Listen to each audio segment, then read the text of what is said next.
In late February 2026, the US-Israeli war against Iran forced the closure of the Strait of Hormuz. This single action blocked 20% of the world's seaborne oil trade and plunged India into its most severe energy crisis in decades. We will examine the scale of India's exposed supply chain, the oil and gas crisis India is facing, the fiscal hit the government is taking, and the measures being taken to prevent a full-blown crisis. This maps India's reliance on the Hormuz bottleneck. 53% of crude oil, 55% of LNG, and an immense 88% of LPG, all of which was passed through this 21-mile wide gap.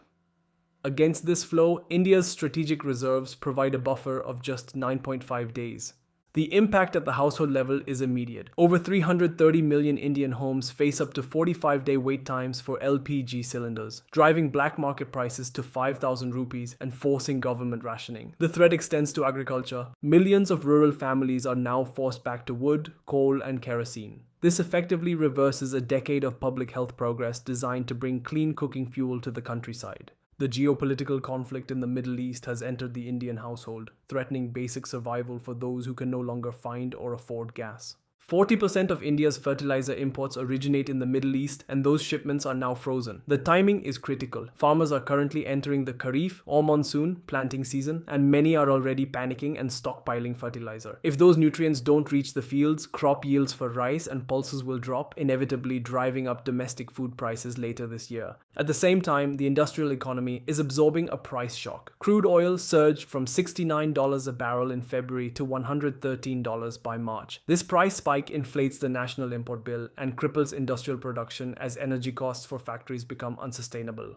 The shock is hitting multiple sectors at once, threatening food security and fiscal stability in the same breath. India's public sector oil marketing companies, IOCL, BPCL, and HPCL, are bearing the financial brunt of this. While crude costs have climbed to $113, the government has frozen retail fuel prices to protect the public. With retail prices frozen, crude spike forces diesel margins to negative 3.9 rupees. This means the marketing companies are forced to absorb the difference, pushing their margins into the negative. To prevent a corporate collapse, the government cut excise duties on petrol and diesel by 10 rupees per litre, providing immediate relief to these companies. But that cut carries a steep price for the state. It represents a 1.65 trillion rupee loss in tax revenue. To recoup some of those costs, New Delhi imposed a windfall tax on diesel and aviation fuel exports. This tax makes exporting fuel less profitable, effectively forcing refineries to sell their stock domestically to keep Indian pumps running. New Delhi is effectively trading fiscal health for time, absorbing the cost of the war to keep the country moving. Logistics have become the priority. Indian refiners are scrambling to buy more crude from Russia, West Africa, and Latin America to bypass the Gulf. Securing the supply also requires a physical presence. The Indian Navy deployed 5 warships to escort Indian flag tankers through the region. On the home front, there is a new push to force households onto piped natural gas or PNG. Because PNG uses domestic gas fields, it severs the household's dependence on the imported LPG currently trapped behind the blockade. These are vital repairs to the supply chain, but they are slow bandages on a rapidly bleeding artery. Every $10 increase in the price of oil widens India's current account deficit by 0.5% of GDP and cuts growth by 0.2 points. This matrix outlines the damage across 3 pricing scenarios. At the $120 per barrel severe disruption mark, India enters structural stagflation. These disruptions weave the Reserve Bank of India in a difficult position. Rampant fuel and food inflation paralyze the Reserve Bank from cutting interest rates to save growth. The government is actively burning its fiscal and monetary safety nets simultaneously just to keep the broader economy from stalling. Financial analysts have modeled 3 potential futures for the Indian economy based on the price of oil. In case 1, oil stabilizes at $80. The impact is mild and GDP growth remains near its healthy 7% target. Case 2 assumes oil stays near $100. Here, import costs weigh on the rupee and GDP growth begins to slip below 6.5%.